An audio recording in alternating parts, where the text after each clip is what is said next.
No one can individuate for another. Each soul must bear the weight of its own journey. You know that feeling when being around certain people feels like watching your own energy leak through a cracked mirror? They don't yell, they don't demand, they don't even do anything obviously wrong. Yet when you leave, something in you feels strangely dimmed, as if the room took more from you than you could give. You go home replaying the conversation, wondering, why do I always feel smaller around them? Jung would say this isn't just emotional or social, it's psychic. What we call vibes are in fact invisible exchanges between two unconscious worlds. Every encounter, even the quiet ones, stirs forces we barely understand. Most people think energy drain happens because others are negative, toxic, or manipulative.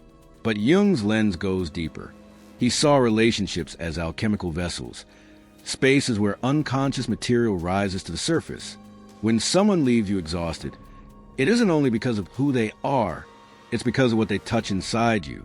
They press on a psychic nerve, a wound you forgot you had, a part of you that hasn't yet learned to stay rooted when another person's storm passes through. Think of your psyche as a mirror, smooth when whole, but full of fractures where past experiences cracked it. Every conversation becomes light bouncing off that surface. When the mirror is whole, the light reflects clearly.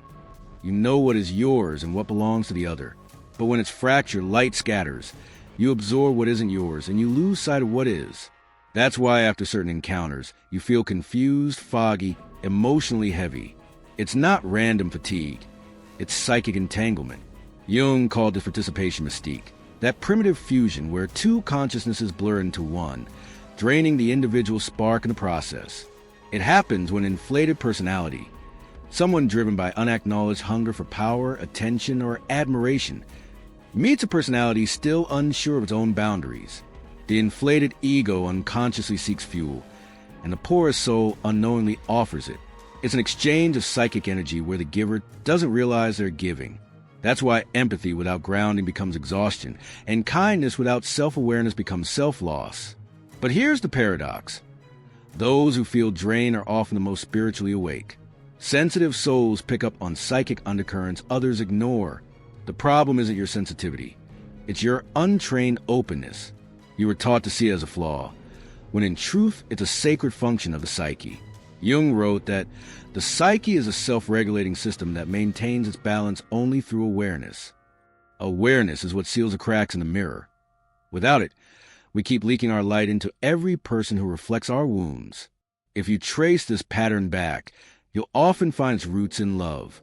The child who learned that peace meant staying quiet. The teenager who believed acceptance meant always understanding. The adult who still confuses compassion with self-erasure. These stories live in the unconscious, and every draining encounter reawakens them, like old ghosts asking to be seen.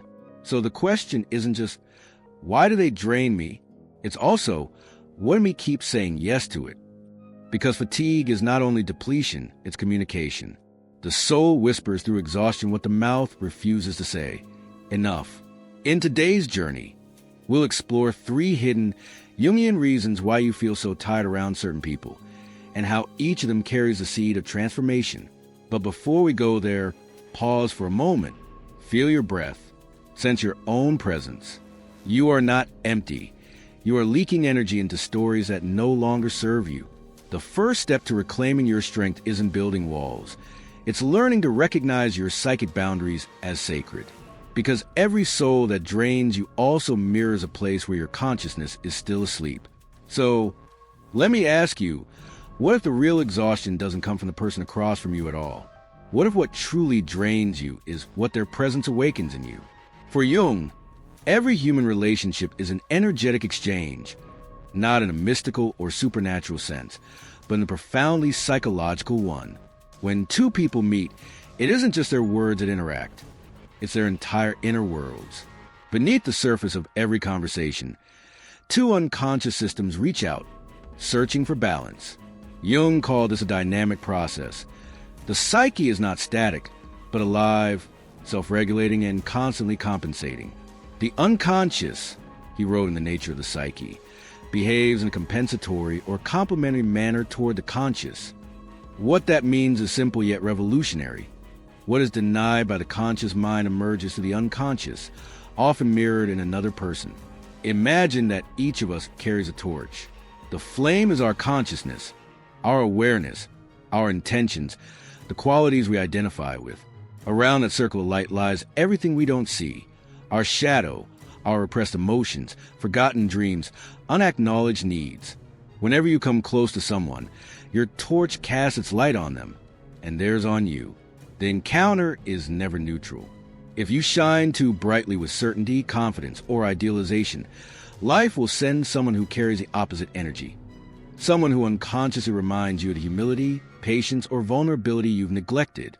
If, on the other hand, your light is dimmed by self-doubt or guilt, you might attract someone whose flame burns too intensely, controlling, self-centered, or hungry for power. The unconscious seeks equilibrium through others. It wants wholeness, not comfort. These subtle compensations explain why you can feel strangely tired around certain people.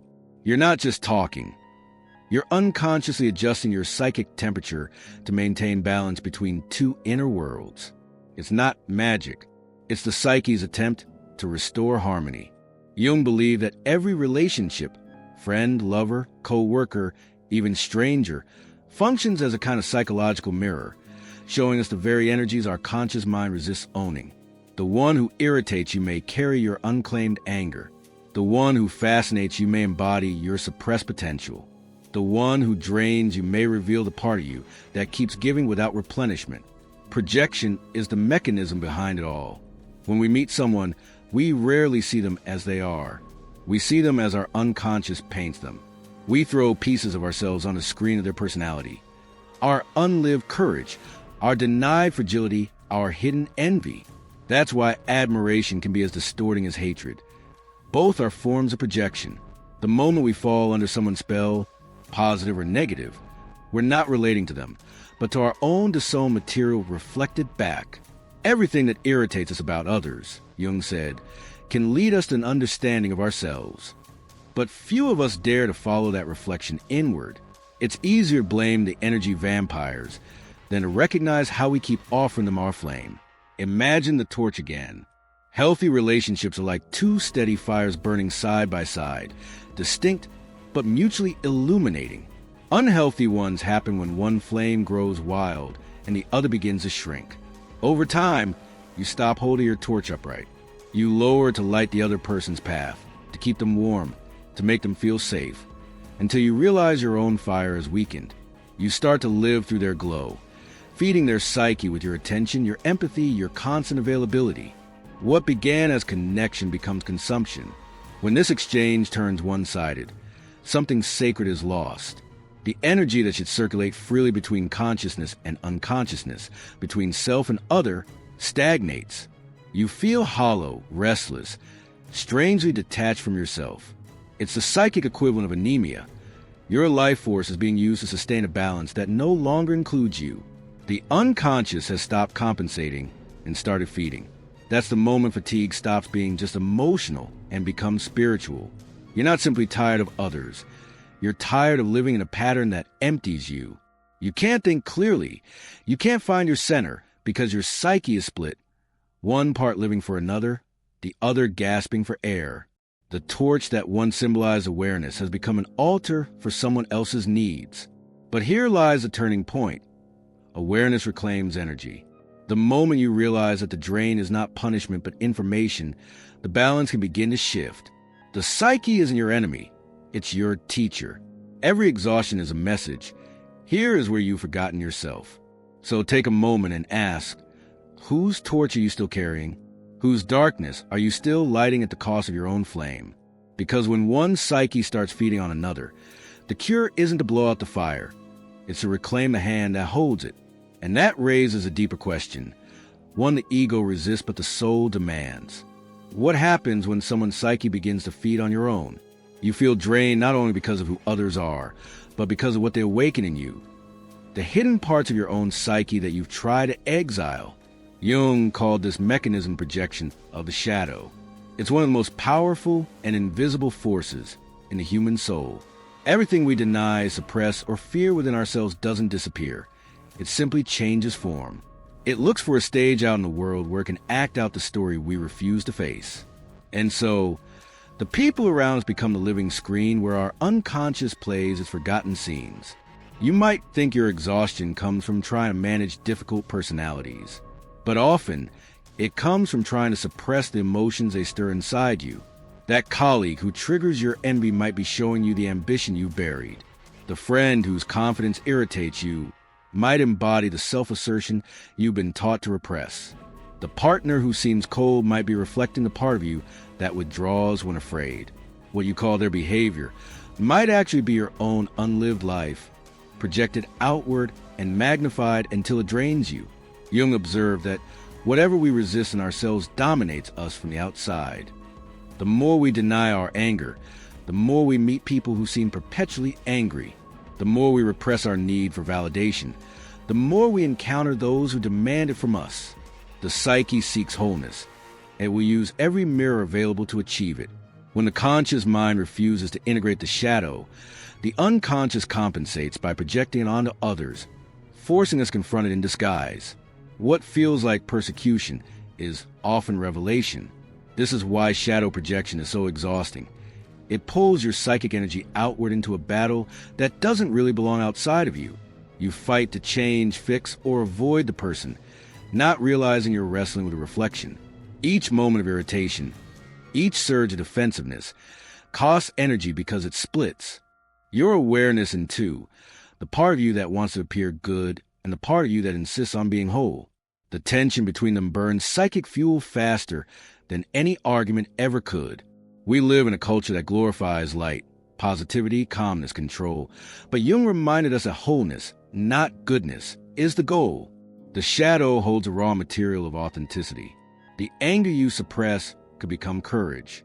The jealousy you deny could become inspiration. The desire you shame could become connection. But when these forces remain unacknowledged, they leak through projection. You give your energy to fighting what you should be integrating. Imagine standing before an inverted mirror. Every quality you refuse to own appears reversed in the reflection.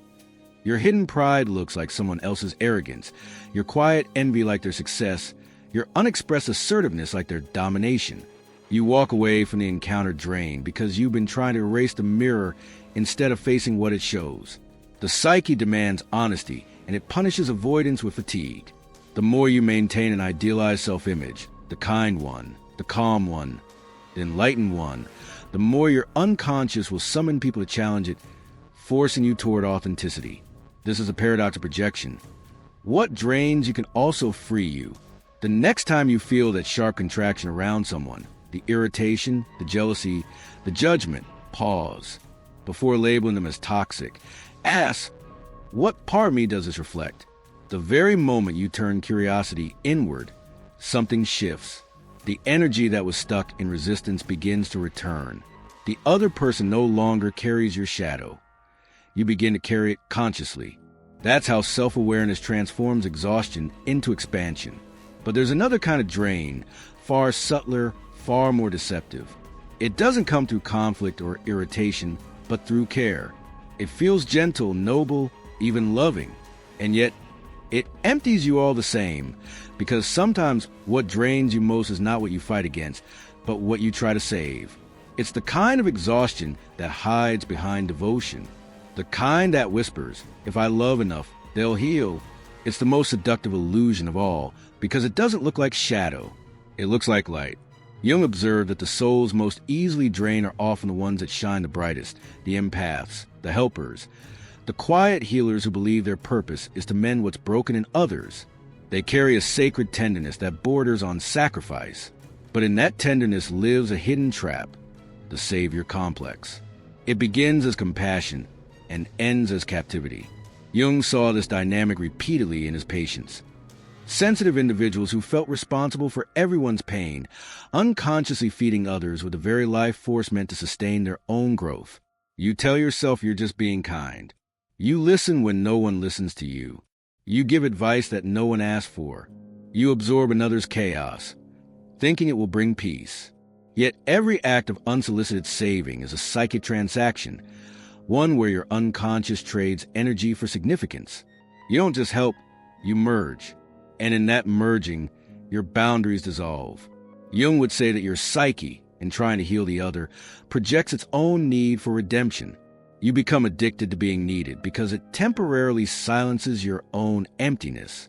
But when the other person doesn't transform, when their pain persists, you feel depleted, frustrated, and strangely invisible.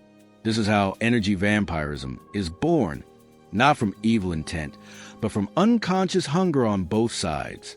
One person yearns to be rescued, the other to be the rescuer. It's an unspoken contract. I'll give you my light if you let me feel useful. Yet the unconscious never gives energy for free. The more you pour into someone who hasn't asked to heal, the more your psyche begins to rebel. Fatigue becomes its language, anxiety its alarm. It's as if your inner self whispers, "This is not your work to carry." Jung wrote in The Archetypes and the collective unconscious that no one can individuate for another. Each soul must bear the burden of its own journey. To save someone from their suffering before they are ready is to interrupt their individuation, to rob them of the very struggle that would give birth to their self. When you do that, both of you remain incomplete. The other never learns endurance, and you never learn surrender. You confuse love with interference and compassion with control. Think of it like a rescue rope, the symbol of hope and safety. You throw it to someone drowning, believing you're pulling them to shore, but without realizing it, the rope begins to coil around your own wrist. The harder you pull, the tighter it binds. Eventually, you're both submerged, gasping for the air you once shared. That's the paradox of the savior complex. In trying to lift others, you slowly sink with them. The deeper truth is that you can only guide others to the extent that you face your own abyss. Real healing doesn't come from rescuing. It comes from presence. It's sitting beside another soul without losing yourself in their storm. When you learn to respect someone else's process, your empathy turns from sacrifice into strength. You stop giving your energy as sustenance and start offering your consciousness as light. If you've ever wondered why loving certain people feels like drowning, this is why. The unconscious is trying to teach you the difference between compassion and compulsion. True love honors freedom. It allows others to fall, to rise, and to find their own God within. But there's another form of depletion that's even more deceptive, not born of saving others, but of silencing yourself. It's the exhaustion that comes not from too much noise, but from too much restraint. Because sometimes the most dangerous drain of all doesn't come from what you give. It comes from what you never say. Sometimes the exhaustion doesn't come from a single person at all. It comes from the invisible atmosphere you're standing in. You walk into a room and instantly feel a heaviness that wasn't there before. You scroll through the news and your chest tightens. You spend a day among people filled with fear, envy, or resentment. And by nightfall you feel as if the life has been siphoned from your body. Jung called the phenomenon the collective unconscious, a vast ocean of inherited psychic patterns that connect every human soul. It contains contents and modes of behavior identical everywhere and in all individuals, he wrote. In other words, beneath our personal stories runs a shared current of emotions, symbols, and instincts that binds us all. When your consciousness is strong, when you're grounded in yourself, that current nourishes you. You sense the collective pain without drowning in it. But when you're tired, uncertain, or disconnected from your inner center, the boundaries blur. You start absorbing what isn't yours, the ambient anxiety of society, the collective anger of your culture, the grief of generations still unresolved. The psyche, porous and sensitive, becomes like a sponge in stormy waters. It soaks up what the world can't yet transform. That's why you can wake up feeling heavy without knowing why, or feel a stranger's sadness as if it were your own. Jung saw the collective unconscious as both danger and medicine. Its symbols, archetypes like the mother, the hero, the victim, the trickster, live within us and around us. They rise through art, politics, relationships, and even social media, shaping the emotional weather we all live under. When a culture worships the hero, individuals feel pressure to perform strength. When it fears the shadow, people project evil onto each other. When it denies the feminine, the world itself becomes sterile and divided. Every wave of collective emotion seeks expression through individual lives. The drain you feel isn't just personal fatigue. It's the tide of humanity moving through your nervous system. So what can you do when you're caught in that tide? The answer is a withdrawal. Jung warned that isolation only deepens the split between consciousness and collective. The goal isn't to escape the ocean, but to learn how to stand firmly within it. He called this process individuation, the lifelong work of becoming who you truly are while remaining connected to the whole. Individuation is not separation. It's rooted awareness. It's knowing what belongs to your soul and what belongs to the crowd. It's the ability to witness collective chaos without becoming its vessel. Picture yourself as a diver in deep waters. The ocean around you is ancient and endless. The fears of your ancestors, the desires of billions, the archetypes that shaped civilizations. You can't stop the currents, but you can anchor yourself. Your anchor is the self, that inner center of gravity that remains unmoved even when the waves roar. From there, you observe the movement without losing your balance. You feel the collective pain but respond with presence, not absorption. You carry compassion without carrying the entire world. Every time you mistake the collective's energy for your own, you weaken that anchor. Every time you pause, breathe, and ask, "Is this truly mine?" you strengthen it. The art of psychic protection isn't about building walls. It's about deepening roots. You reclaim your power by choosing awareness over reaction, presence over contagion. But here's the haunting question. What happens if you never learn to break this cycle? What becomes of the soul that keeps mistaking the world's noise for its own voice? If you never learn to recognize these invisible exchanges, the projections, the savior impulses, the tides of collective, your life slowly becomes an open field where anything can enter. You start leaking energy into every direction, trying to please everyone, trying to keep peace where none exists. You lose your center without noticing. One day you wake up and realize that you've been living as a reflection of others, their moods, their expectations, their wounds. Your consciousness weakens, and what Jung warned about begins to happen. The unconscious takes the throne. What was once your servant becomes your ruler. The result is emptiness, irritability, confusion, that haunting sense that you no longer know who you are.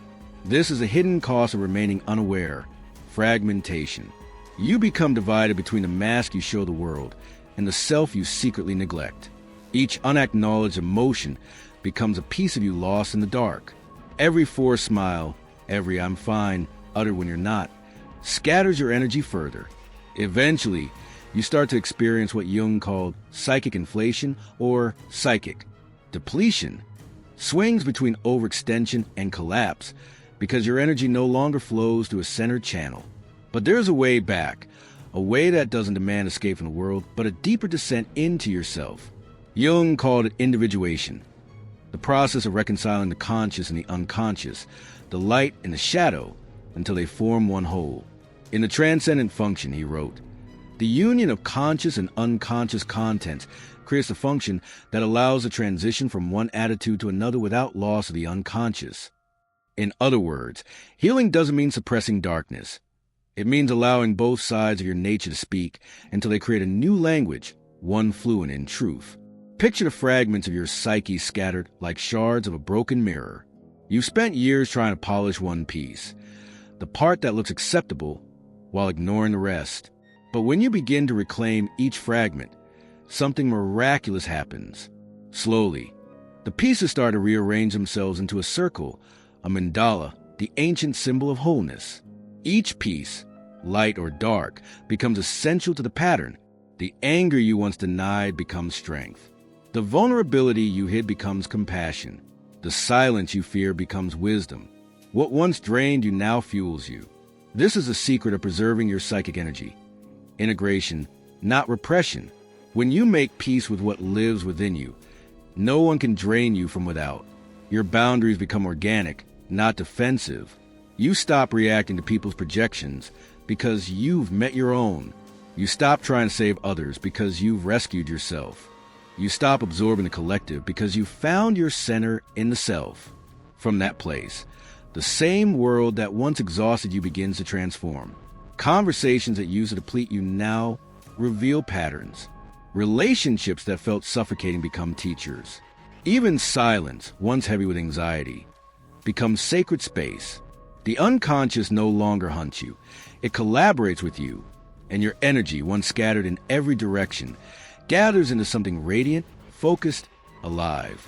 And when you finally learn to do this, when you integrate what was broken and reclaim what was lost, something extraordinary happens. You no longer reflect the world. You illuminate it. Comment below, I choose to reclaim my energy.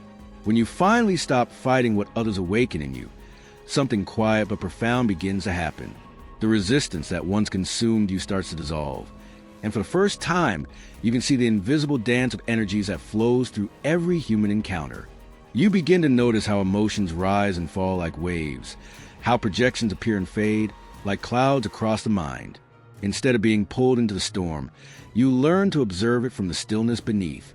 The mirror, once fractured by conflict, starts to heal.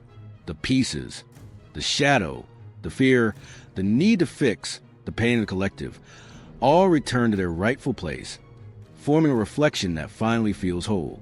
You stop blaming others for what your soul is trying to teach you. The people who once drained you now appear as messengers, mirrors of forgotten emotions, reflections of unlived strength. You realize there were never true energy vampires, only unconscious exchanges between souls still learning how to carry their own light. Every moment of exhaustion, every spark of irritation, was never a punishment. It was an invitation. The universe was whispering through those encounters. See what you've been projecting. Feel what you've been avoiding. Reclaim what you've been giving away. When this awareness dawns, the exhaustion turns into discernment. You no longer give your energy reactively. You offer it consciously. You can listen without absorbing, love without losing yourself, and help without carrying the world on your back. The people and places that once drained you become opportunities to practice alignment, to stay rooted in yourself no matter what currents swirl around you. What once felt like chaos now feels like clarity. The psychic noise fades, replaced by a subtle rhythm, your own. And then comes the revelation. The goal was never to close yourself off from others. The ego craves walls, but the soul longs for connection. The real power isn't in isolation, it's in presence. True spirituality is not an escape from human energy. It's mastery within it. It's learning to remain open without dissolving, to stay compassionate without collapsing, to walk through the world without letting the world walk over your spirit. Jung might call this the art of individuation in action, the conscious integration of all forces, inner and outer, light and dark, into a unified whole. Picture it, a calm lake at dawn. The surface is still, yet alive with light. This is a psyche in balance. Consciousness reflecting the unconscious without distortion. The shadows that once frightened you now shimmer beneath the water, no longer threatening, just part of the depth. When you look into that mirror, you see yourself clearly, not fragmented, not leaking energy in every direction, but centered, luminous, complete. The same light that once blinded you with confusion now heals you with understanding. You realize the truth that the unconscious have been trying to reveal all along. The energy that drains you is the same energy that can awaken you, if only you learn to see it. Every interaction now becomes sacred. The friend who once tested your patience becomes a teacher of boundaries. The silence that once terrified you becomes the voice of your soul. You move through the world as if carrying an inner flame that cannot be extinguished by circumstance. You no longer need to defend your light, because you finally understand it. Awareness becomes your protection. Love becomes your boundary. Truth becomes your peace. This is the state Jung called wholeness, not perfection, but integration. And when you reach it, something extraordinary happens. You stop reflecting the chaos of the world and start illuminating it. The light that once scattered through broken mirrors now shines as one steady glow, calm, deliberate, divine. The light that exhausts you is the same light that can heal you. Comment below, I choose to reclaim my conscious energy.